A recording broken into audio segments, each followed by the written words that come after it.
అదే RTV app వార్తల్ని క్షణాల్లో చదివే అవకాశం ఉంటుంది. ఒక న్యూస్ పేపర్, ఒక టెలివిజన్ ఛానల్ మీ చేతుల్లో ఎప్పుడు ఉంటాయి. ఏది ఏమైనా బనగానపల్లె పట్టణాన్ని పచ్చదనంతో నింపాలి. ఈ పచ్చదనం వల్ల జరిగేటువంటి లాభం చాలా ఉంది. ఎందుకంటే గతంలో ఈ రోడ్డు వైండింగ్లు కానీ ఇంకా కానీ ఎక్కడ కూడా పచ్చదనం నిండుగా ఉండేది. అటువంటిది ఇక్కడ ఎప్పుడు కూడా చెట్లులాగా చాలా ప్రదేశాలలో గవర్నమెంట్ హాస్పిటల్స్ లో కానీ, స్కూళ్ళల్లో కానీ, కాలేజీలలో కానీ, అదేవిధంగా రహదారికి ఇరువైపులు కూడా అంతా కాంక్రీట్ జంగల్ అయిపోయింది. ఎక్కడ చూసినా సిమెంట్ రోడ్లు వేయడం జరిగింది. అటువంటి పరిస్థితులలో ఏది ఏమైనా మా బనగానపల్లెను పచ్చని బనగానపల్లె ఎక్కడ చూసినా వనం మాదిరిగా ఉండాలని చెప్పి ఉద్దేశంతోనే ఈ రోజు తన సొంత నిధులతో బనగానపల్లె గ్రామంలో కుండీలు ఏర్పాటు చేసుకుని దాదాపుగా 30 లక్షల రూపాయలు తన సొంత నిధులు, అవి నా డబ్బులు కాదు, తను సేవింగ్ చేసుకునే డబ్బులు, ఆ డబ్బులతో ఊరంతా కూడా కుండీలు పెట్టాలని, అదేవిధంగా ఈ చెట్లు మొక్కలని ఊరికి ఇక్కడ ఊరు ఇస్తే రాలేదు, కడియం వరకు పోయి ఈరోజు ఈ మొక్కలను కూడా తనకి ఇష్టమైనటువంటి మొక్కలనంతటిని కూడా ప్రతి ప్రాంతంలో ఉండాలనేది తీసుకురావడం జరిగింది. అదేవిధంగా పిల్లలకు, అదేవిధంగా కాలేజీ ప్రిన్సిపల్లకు కానీ, యజమానులకు కానీ, గవర్నమెంట్ ఆసుపత్రుల్లో ఉన్నటువంటివి కానీ, అదేవిధంగా గవర్నమెంట్ స్కూళ్ళలో ఉన్నటువంటి ప్రతి ఒక్కరికి కూడా నేను ఒక్కటే చెప్తా ఉన్నాను, చెట్లు మీరు నాటుతాను, దాన్ని కాపాడుకోవలసిన బాధ్యత మీది. మనమందరం కూడా చెట్లను బతికించుకుందామా? తయారు చేద్దామా? మన ఇంట్లో ప్రతి ఒక్కరు ఒక మొక్క నాటుకున్నామా?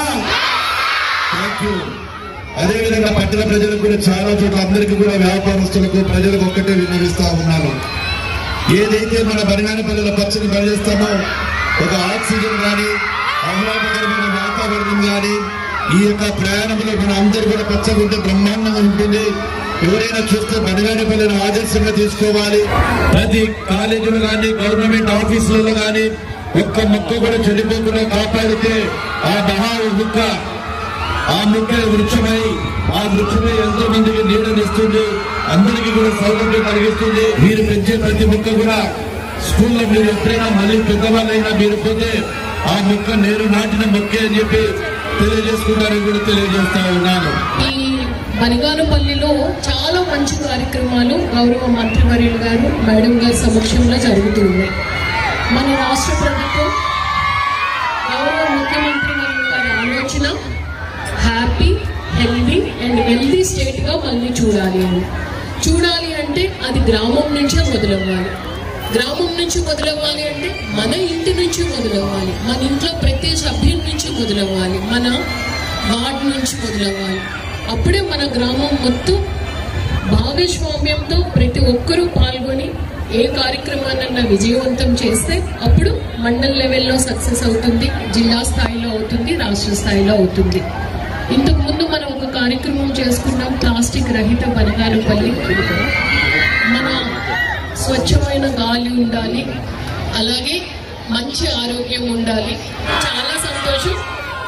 కాబట్టి ఆ విధంగానే ఆ ప్రోగ్రామ్ ఎలా సక్సెస్ఫుల్ చేశాము. సక్సెస్ఫుల్ చేయడమే కాదు, ఎప్పుడు కూడా సస్టైనబిలిటీ ఉండాలి, అంటే నిరంతర పర్సుయేషన్ అనేది ఉండాలి.